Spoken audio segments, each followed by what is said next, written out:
Muito boa noite, bem-vindos a mais uma edição do Ponto de Impacto. No programa de hoje vamos olhar para o crimes cometidos por crianças. E no fundo da tela temos uma navalha, e é precisamente esta navalha que foi usada para tirar a vida a um jovem de 23 anos que estava na companhia do seu irmão, que também foi esfaqueado. A vítima mortal chama-se Elísio e os protagonistas do crime, um grupo de 5 adolescentes com destaque para Sandissa, rapaz de 15 anos de idade. Acompanhe a reportagem. Perda, dor e choque. Adolescente mata jovem de 23 anos em Maputo.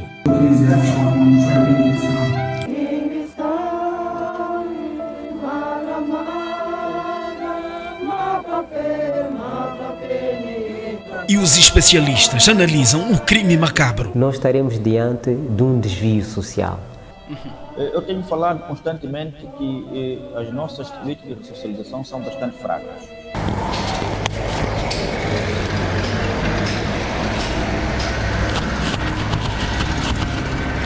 Movimento desusado naquela casa fundo. Explicamos porquê.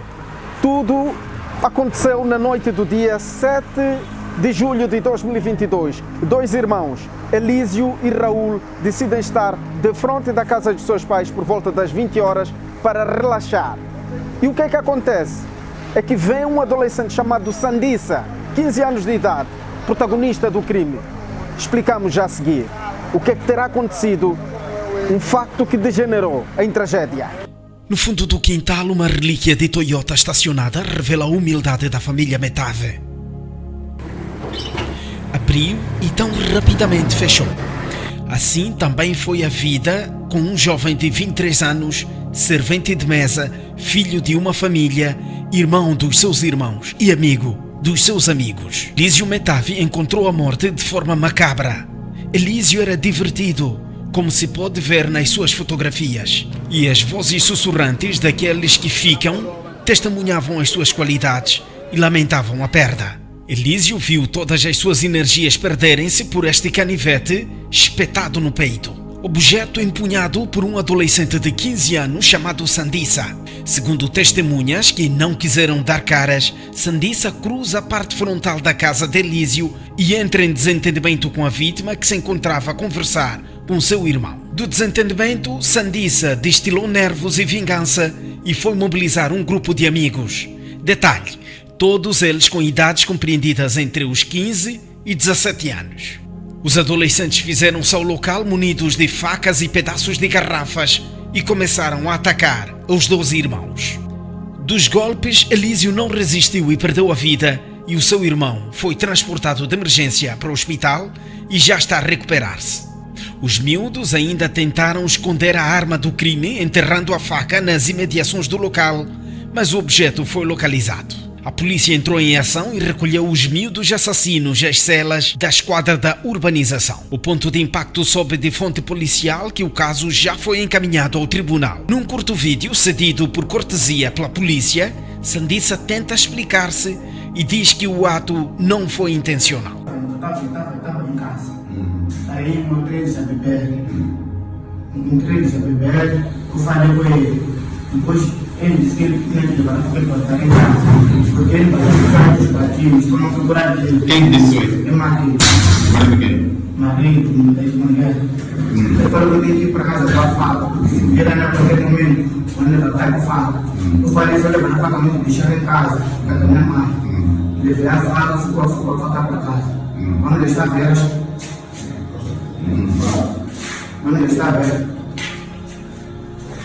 Vamos estar velas, quando vai se dando veneno de pouco. Provoquei aquele mano, ele virou uma bandeira. Eu fui à escola, quando eu estava de aniversário, passei dali, começaram a lançar piadas. Já me pôde queixar, se quiser, você disse que ele chamou tudo. Eu voltei, fui falar com o marido que me bateu. Ele perguntou, a faca está onde? Eu falei, a faca está em casa. Ele disse, vai levar, para me lutar. Eu fui levar a faca, quando chegamos lá, ele tinha a faca na mão dele, eu não sei onde foi. Isso é aquela que ele me entregou. Fomos entrar na casa, ele perguntou quem me bateu, eu conta lá. Eu falei que esse que estava à frente. Ele disse que era para ele bater. Quando ele bateu aquele mano ali, aquele mano puxou no caso dele, me furou no portão. Depois eu utilizei a faca, não foi a minha intenção. Ele furou onde? não lembro, estava a lutar, juro, não lembro onde eu fui. Não lembro bem que eu estava a montar comigo. Mas você foi dois. 7 dias depois, o ponto de impacto acompanhou o momento da deposição de flores no cemitério de Lhanguene, local onde Elísio Raul Metave foi enterrado. Foi uma ocasião para Raul, acabado de sair do hospital, visitar o local onde foi sepultado seu irmão. O que terá acontecido? O que faria um miúdo tirar a vida de um jovem e de forma violenta? Por que terá a sandice atingido as zonas mais vitais de Elísio? São questões que o ponto de impacto procurou perceber de especialistas. O sociólogo Joaquim Ampoca explica que a sociedade precisa reencontrar-se.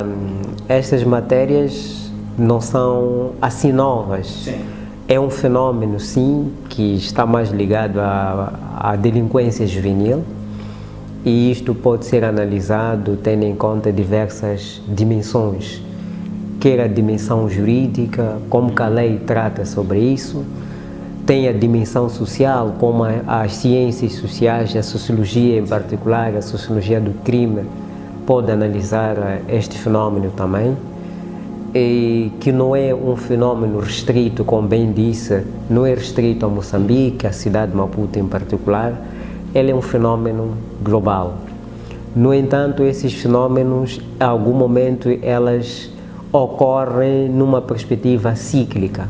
Aparecem, desaparecem, e em função da qualidade do ato cometido e da vítima, não é, de crime, nesse caso em concreto, isto também pode chamar maior ou menor atenção. O que significa que nós temos que olhar para a sociedade tendo em conta a maneira como ela funciona, a própria sociedade, porque ela tem os seus próprios mecanismos de funcionamento, e dentro desses mecanismos também temos aqui que nós chamamos de mecanismos de controle social. Se nós falamos de controle social, estamos a falar de todo um conjunto de normas sociais que vão regular o funcionamento da sociedade, o comportamento, a maneira como os indivíduos na sociedade elas devem agir.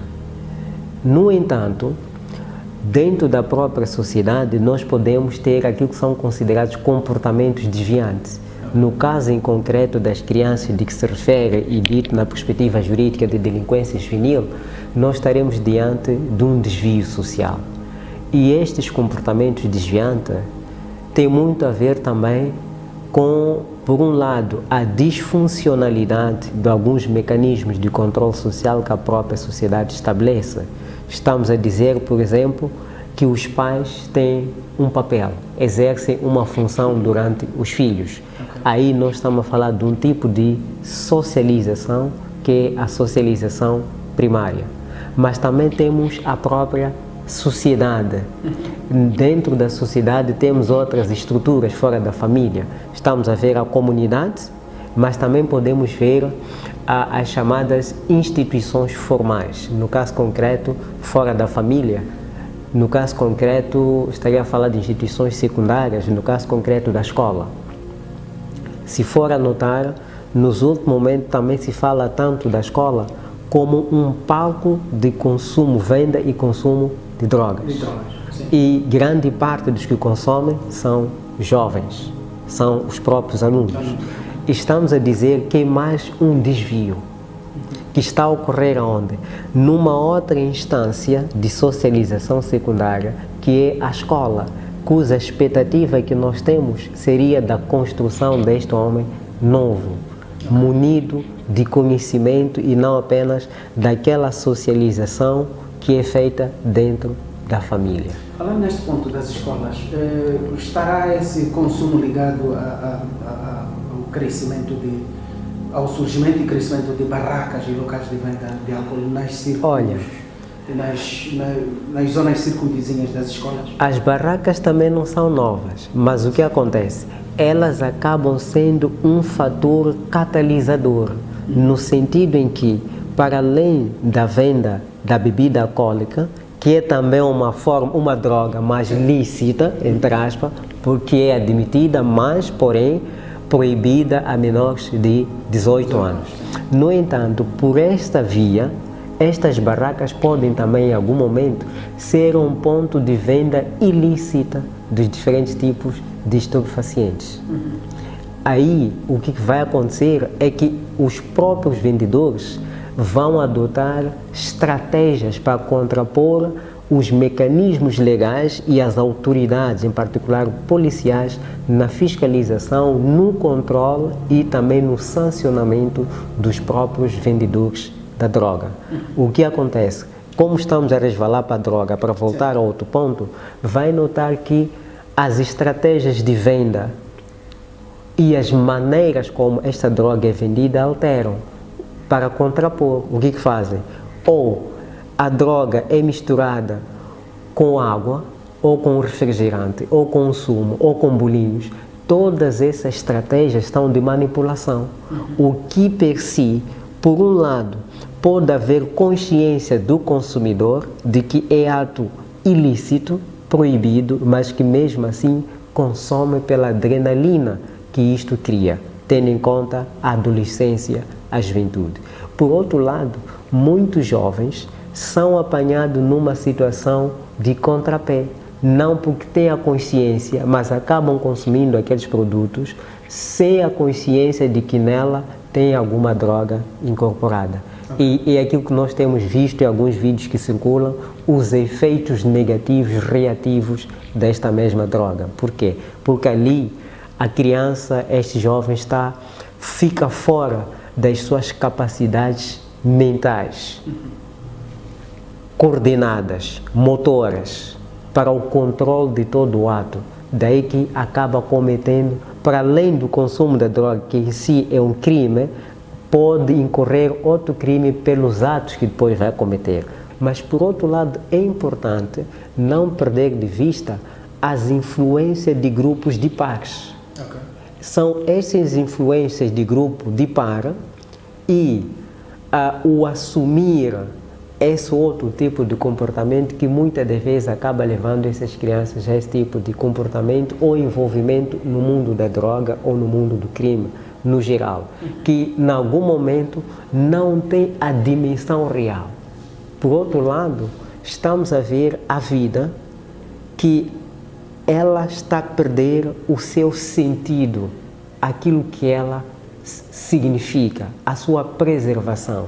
Isto é, há uma banalização da vida em que qualquer ato hoje, ou é uma garrafa, ou é uma faca, onde se tira a vida da outra pessoa. E, consequentemente, temos estado a notar uma espécie de ausência de arrependimento do ato cometido, porque não se tem a dimensão.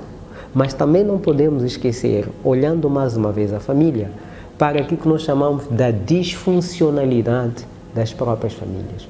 Ou famílias monoparentais, ou famílias de pais separados, ou situações de que filhos são gerados em condições desestruturadas. Se for a notar, eu ligaria com criança na ou de rua, porque isso também tem a ver com a forma que a reprodução hoje é feita, como os filhos surgem e a responsabilidade daqueles que os geram. Mas, onde há família, há Estado, há comunidade. Significa que o Estado, através das suas instituições, também tem a responsabilidade. Se estamos a dizer que estas crianças têm um comportamento desviante, o Estado, nos termos legais, também tem a responsabilidade de recorrer a esses instrumentos legais para tomar ou garantir a guarda dessas crianças. Sente que está faltando mão dura sobre... Nós também, como sociedade, evoluímos em termos legais. Nós temos a Lei da Promoção e Proteção dos Direitos da Criança, mas no contexto da delinquência juvenil, temos a lei que tem a ver com o ordenamento jurídico dos menores em conflito chamados menores em conflito com a lei. E esta lei estabelece que os menores putáveis são aqueles de 16 anos em diante, mas os menores abaixo de 16 anos são considerados inimputáveis. O que acontece? Quando eles cometem um ato, uma infração que por lei é tipificada como crime, o que se faz? é aquilo que nós chamamos de justiça juvenil, em particular as medidas socioeducativas. As medidas socioeducativas têm a ver com a ressocialização desta criança. E o que está a falhar? A lei, ela é ótima, no entanto, já não temos essas instituições ao qual as crianças devem ser submetidas. No tempo colonial tinha o centro de Xiango, que era o centro para menores em conflito com a lei. Neste momento o país não tem. Então, não tendo muitas das vezes, o que se faz? Essas crianças são entregues a um responsável um responsável legal. Muitas das vezes são os mesmos pais que são entregues à criança para assisti-la e garantir o controle para que elas não voltem a cometer situações criminais do gênero. No entanto, há todo esse esforço legal, mas também há organizações da sociedade civil que têm estado a fazer o seu trabalho no contexto destes menores em conflito com a lei. Mas eu acho que a demanda, a magnitude e todo um conjunto de fatores que acabam fazendo com que as crianças resvalem para o mundo do crime são cada vez mais fortes e a capacidade de resposta é cada vez mais reduzida, pese embora este trabalho tenha estado a ser feito.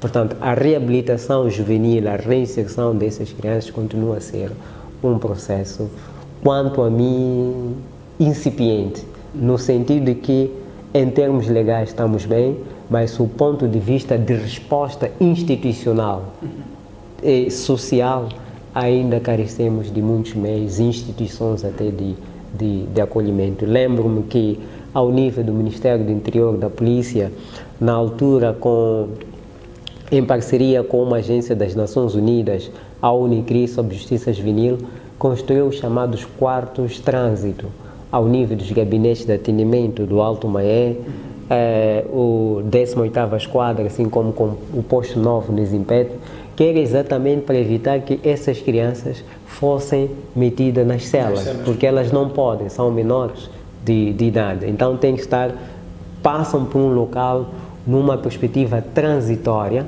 que é mesmo para proteger, porque também, se a polícia não as protege, a fúria da sociedade é de linchamento, porque aos olhos da sociedade, elas são crianças em idade, mas do ponto de vista do ato criminal cometido, são considerados criminosos. É assim como a sociedade olha para essas crianças. Mas voltaria a reiterar que, efetivamente, é um desafio, que todos são chamados nesse desafio, muito em particularmente naquilo que é, mais uma vez, o papel da própria família, o papel da própria comunidade, e também estarmos atentos àquilo que nós chamamos de instrumentalização.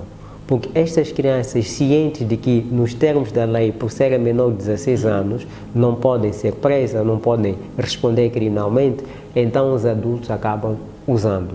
E quando são maior de 16 anos, menor de 18 anos, são medidas reduzidas, penas reduzidas, é um tratamento especial. Mas também quando são maior de 18 anos e menor de 21, tem um outro tipo de tratamento, pese embora elas já responderem judicialmente do ponto de vista do crime ora cometido. E a conversa a esta altura é com o Dr. Paulo Sousa, que é criminalista de carteira.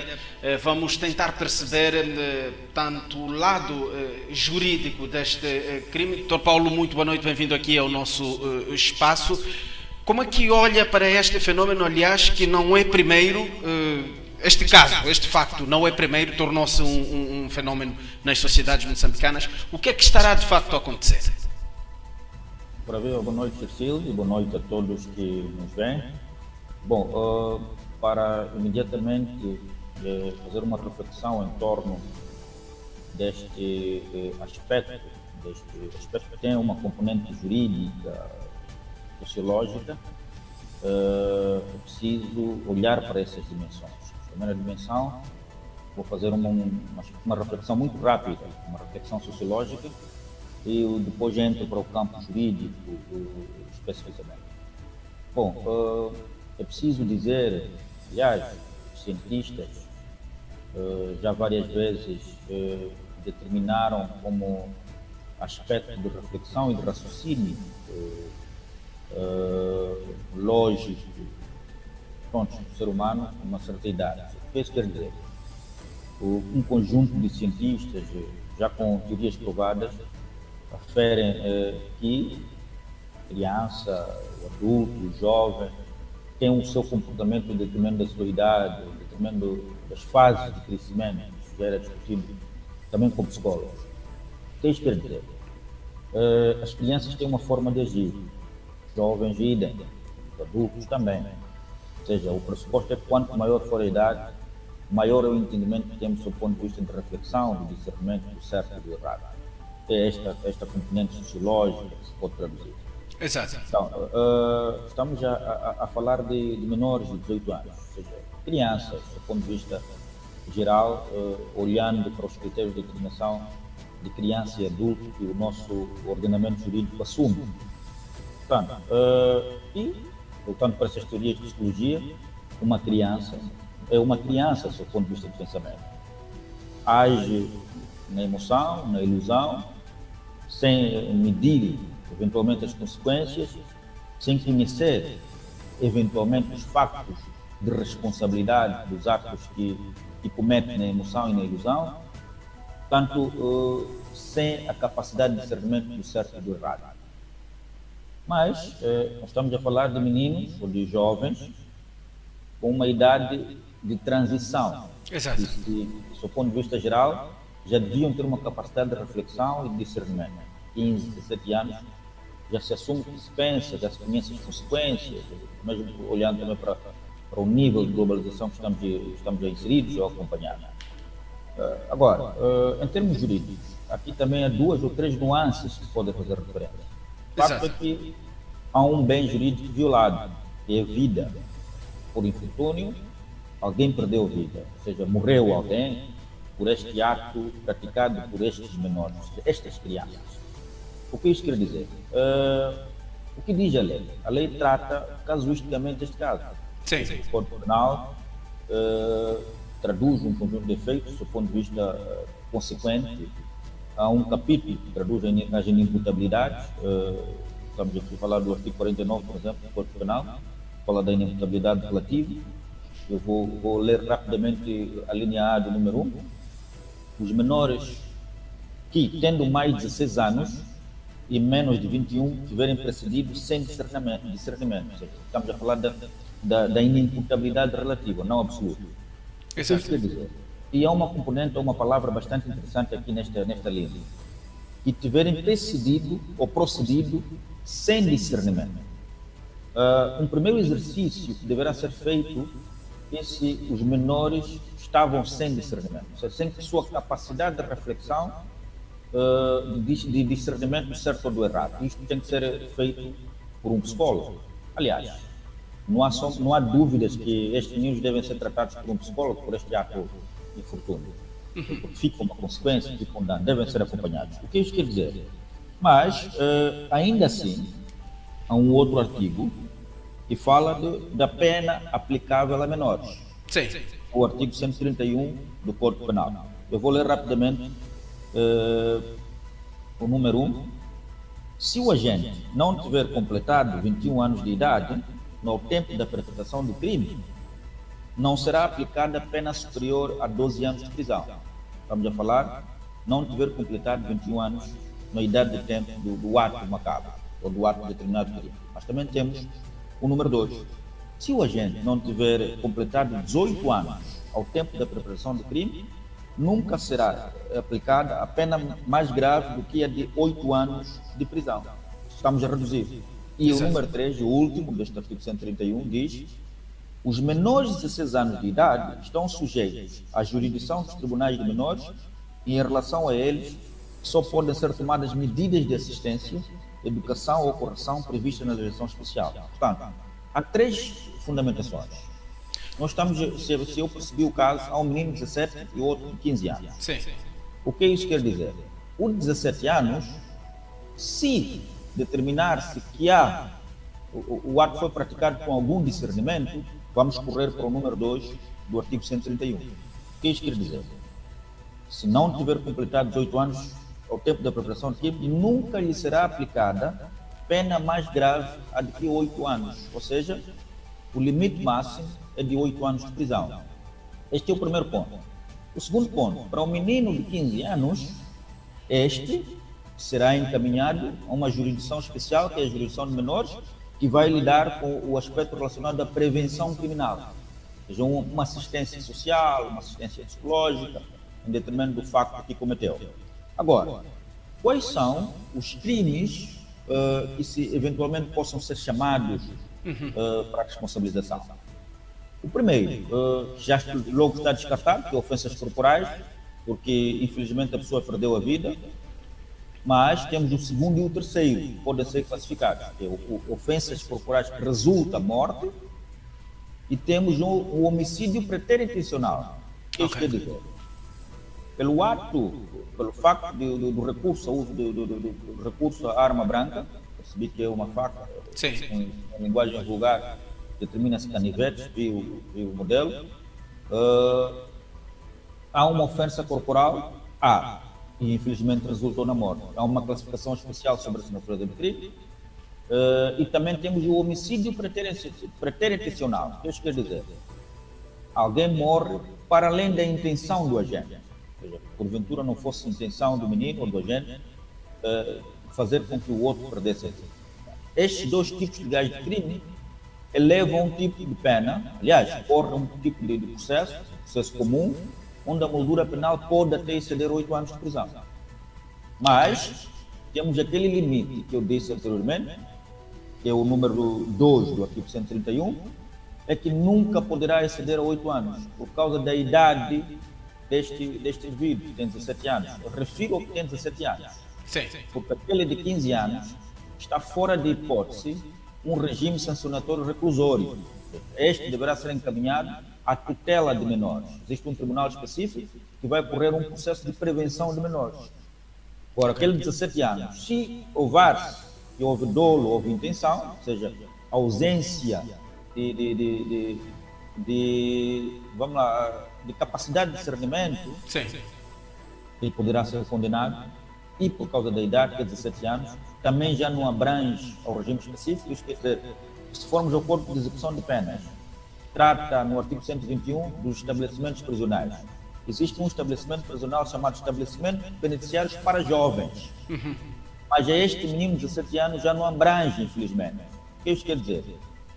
Este estabelecimento prisional para jovens está em Boane, se bom não me trai, é a única província que tem a nível nacional, uma província de Maputo, concretamente em Boane.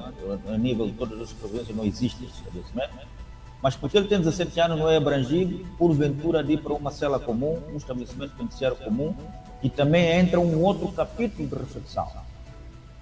E devíamos todos nós tratar, porque um menino de 17 anos, porventura, por um ato sem raciocínio, vai cumprir a pena num estabelecimento comum com prisioneiros residentes, mais velhos, e estamos a prever consequências. Portanto, essas são as nuances que se possam trazer em detrimento deste caso. Doutor, uma pergunta. Assiste-se uma marcha quase que acelerada na aprovação de medidas de proteção à criança. Estas medidas não irão, de certa forma, ou não contribuem, de certa forma, para encorajar menores, por exemplo, a cometerem atos destes? Ou nem por isso? Assiste-se, por exemplo, atualmente no Brasil, grande parte dos corredores do crime tem a colaboração de menores. Estas leis de proteção à criança munida de proteção legal, não encoraja, de certa forma, a prática do crime por parte de menores? Bom, isto é uma corrente que já vem sendo bastante discutida em vários artigos, em várias teses, até para a qualificação de menor, porque nos outros ordenamentos jurídicos específicos brasileiros já discute-se a questão de que menor de 15 anos, para nós, já não é menor no Brasil, por causa do nível de inserção destes meninos ou dessas pessoas desta idade no mundo do crime. E mesmo por este fundamento está a trazer, pela desculpa da inevitabilidade, por uso desses menores para a prática de crime, em detrimento dos maiores de idade, em detrimento dos outros interesses. Portanto, há proteção, e sabe que a proteção na alçada da criança está no topo da hierarquia dos direitos. Os direitos da criança estão no topo. Portanto, mas o que eu quero dizer é que o que cabe agora à Justiça, as entidades de investigação criminal, o CERNIC, a Procuradoria, que dirige a instrução, neste caso em concreto, aferir de facto se estes menores agiram concretamente com alguma sustentabilidade de pessoas com maioridade ou na emoção. E pelo que eu percebo, este tipo de prática de crime, assim como ocorreu, não vejo uma espécie de encomenda para depois traduzir-se em inevitabilidade ou uma ausência de responsabilidade efetiva que se podia traduzir a um maior de idade. Eu penso que foi um ato emocionante, ilusório, mas é preciso refletir que há uso de menores para práticas de crime, mesmo por causa da proteção que esses têm. Isto acontece bastante, principalmente também nos crimes de roubo. Há pessoas adultas que usam menores de idade para entrar em casas habitadas, para ir abrir a porta por dentro. Há pessoas adultas que usam menores para tráfico de drogas, para venda de drogas. Todos nós sabemos por causa desta proteção que se tem. Dizem efetivamente, quando fores apanhado, não vais ficar mais de 24 horas, depois sais, você não fica preso, a lei é clara, não sei o quê. Portanto, mas, se isto for provado, há uma premeditação e esses mandantes, ou eventuais mandantes, devem ser identificados e, se forem identificados, vão ser responsabilizados com uma circunstância agravante, mesmo por causa de incitação do menor à prática de atos macabros ou criminosos. Portanto, que há proteção, há. Por isso, mais uma vez, também deve tratar-se casuisticamente esses casos, para ver se há por trás algum mais velho ou algum adulto a incitar esses meninos a praticarem atos ilícitos. Exato, Dr. Paulo Sousa, estamos mesmo a fechar a nossa conversa. Na possibilidade, na eventualidade de um dos menores, por exemplo, ter que cumprir a pena de 8 anos, está em fase de transição de menor para jovem, como é que a lei olha para este? Bom, vamos lá, vai completar 18 anos, vai completar a maioridade, preso. Como é que será tratado este? Bom, infelizmente, como lhe disse, o Código de Execução de Penas, no artigo 21, fala de um estabelecimento penitenciário para jovens, mas já não abrange estes 17 anos. Poderia abranger os menores de 15, por aí. Sim, mas qualquer um deles, ao cumprir a pena, ainda que em consideração pelo facto de serem menores, irão atingir a maioridade nos locais prisionais. Como é que será esta transição? Como é que a lei olha para esta transição? Completam 18 anos presos. Eu acho que as políticas de acompanhamento de réus primários, de jovens delinquentes, ainda está bastante ineficaz. O que eu estou a prever é um menino de 17 anos lançado na cova dos leões, ou seja, junto a grande número de criminosos reincidentes, sem acompanhamento pleno de transição da idade, sem uma consideração à circunstância de ser primário, entre outros. Mas, se efetivamente os serviços de assistência social, de ação social, dentro dos estabelecimentos penitenciários, até fora desses estabelecimentos, tomarem em consideração e relevarem a circunstância da idade, este menino deve ser colocado numa cela, porventura, com poucos reclusos, com reclusos de dimensão criminal não de destaque, também porventura onde estão os outros meninos de mais ou menos da idade dele, que é para não ter uma mente perturbada de crescimento do crime e sair perigoso. O que isso quer dizer no ponto geral?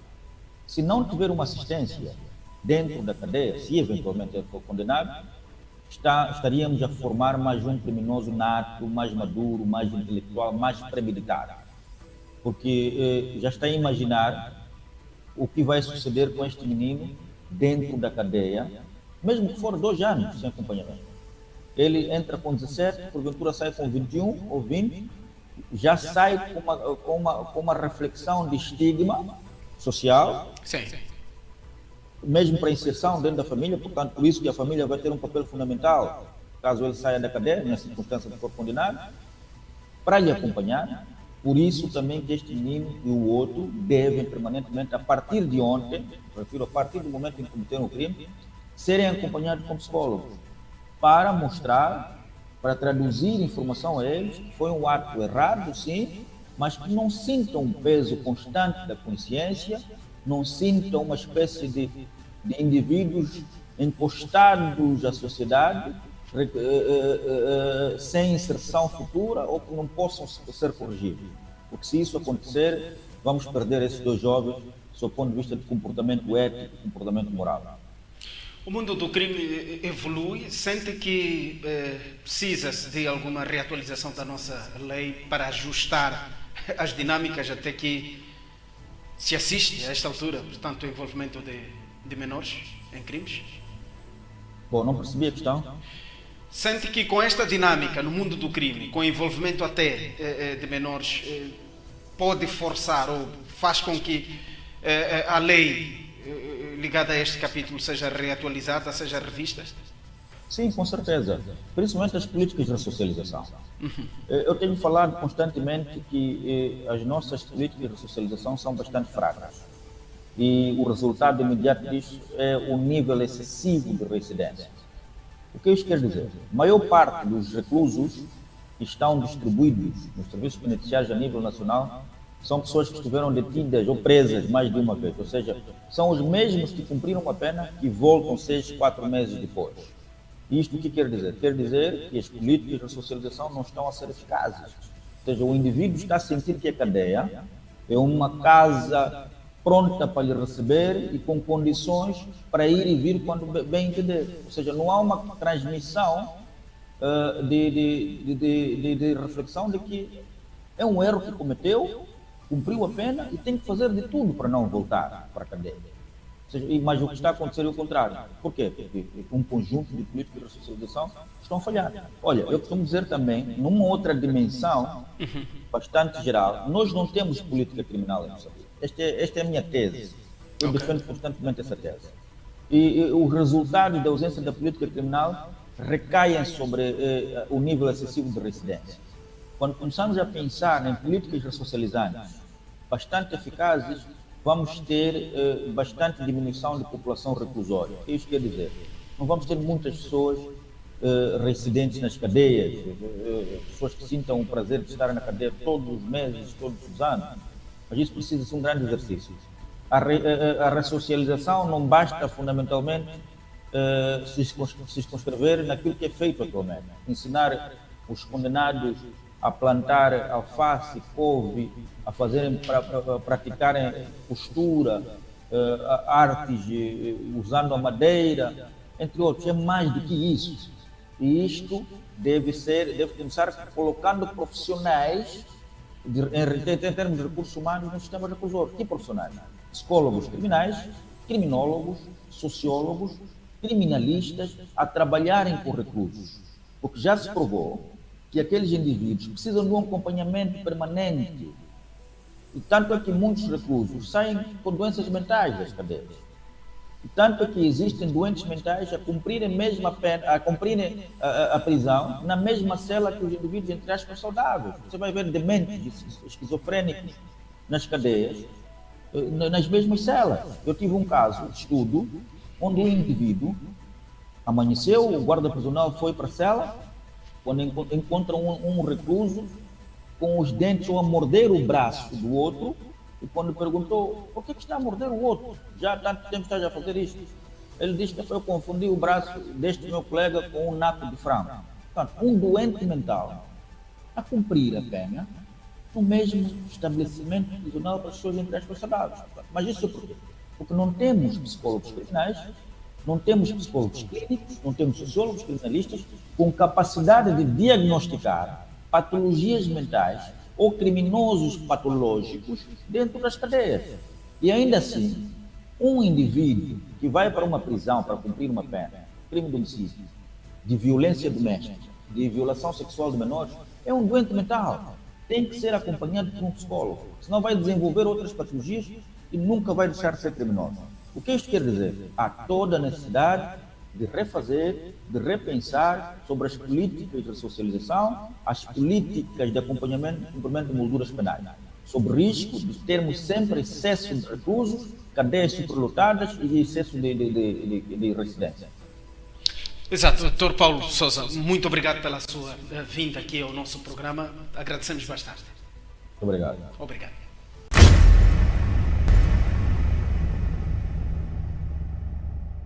E na imagem da semana hoje, uma vez mais, as linhas aéreas de Moçambique em destaque por má prestação de serviços, depois de, ao longo da semana, uma aeronave tipo Boeing ter aterrado de emergência na cidade de Chimoio, saída de Nampula. Portanto, a previsão ou o destino era a cidade de Maputo e não conseguiu aterrar na capital moçambicana, alegadamente devido ao mau tempo que se fazia sentir em Maputo. A situação não só gerou pânico, mas também mexeu com a agenda dos passageiros.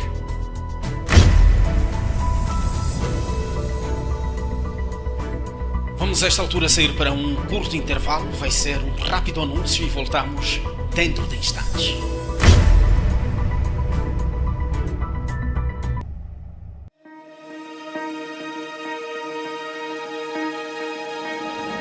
Sabiam que o nosso país não tem uma lei que proteja os direitos das pessoas com deficiência? Sim, e ainda existem leis no nosso país que discriminam as pessoas com base na deficiência. Como aquela que proíbe pessoas com deficiência mental de casar. E há instituições que continuam a trabalhar ignorando os direitos das pessoas com deficiência. Por isso, precisamos de uma lei. Mas não uma lei qualquer. Uma lei que reconheça os nossos direitos, que estabeleça obrigações específicas e instituições capazes. Porque não podemos depender de boa vontade ou de favores. Por isso, queremos pedir que aprovem. Implementem a nossa lei.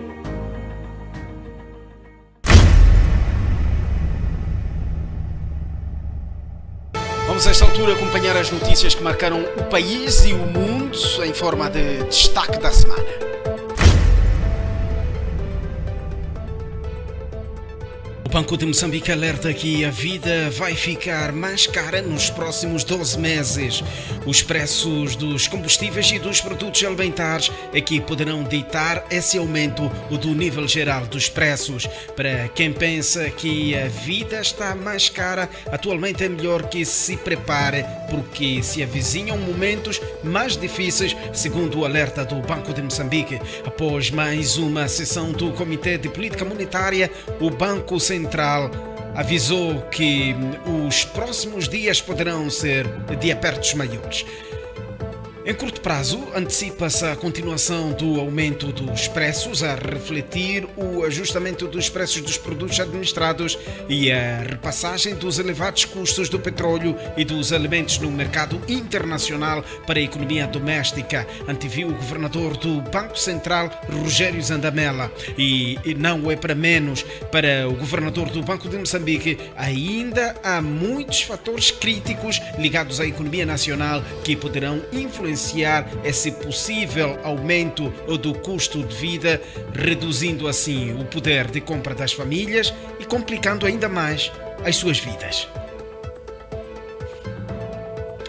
O aumento do preço de alimentos está a agravar a insegurança alimentar na África do Sul. A crise agita já entre a população, fantasma das insurreições há um ano, numa altura em que, de acordo com a organização Food Forward SA, todos os meses 30 milhões de pessoas têm dificuldades em aceder a produtos alimentares básicos. Andy Du Plessis, diretor executivo da organização que trabalha com comunidades pobres do país, conta estar a encontrar pessoas que se apresentaram desnutridas, recordando um episódio do início do ano no Cabo Oriental em que 12 crianças morreram de fome, alerta para o perigo de mais incidentes como este este em todo o país. Estamos também a assistir a um aumento de crimes oportunistas, mas também de crime organizado como resultado. A Rússia e a Ucrânia assinaram esta sexta-feira em Istambul 2 acordos com as Nações Unidas e com a Turquia sobre as exportações de cereais através do Mar Negro. Os 2 textos visam permitir à Ucrânia retomar o envio de cereais para os mercados mundiais e a Rússia enviar cereais e fertilizantes, pondo fim a um impasse que ameaçava a segurança alimentar mundial. Isto enquanto os 2 países continuam em guerra após as forças de Vladimir Putin terem invadido a Ucrânia a 24 de fevereiro.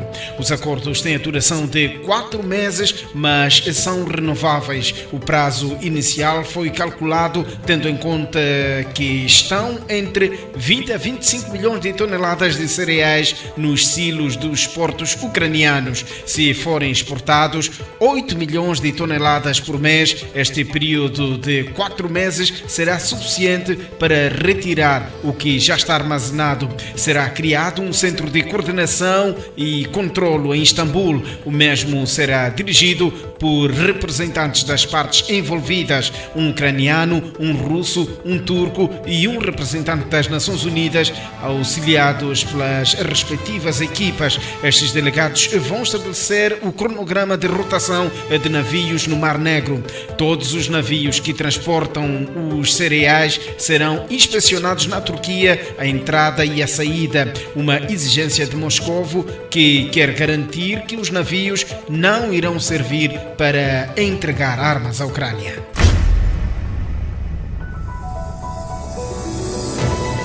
E o ponto final do Ponto de Impacto. Gratos pela atenção dispensada. Novo encontro no próximo domingo.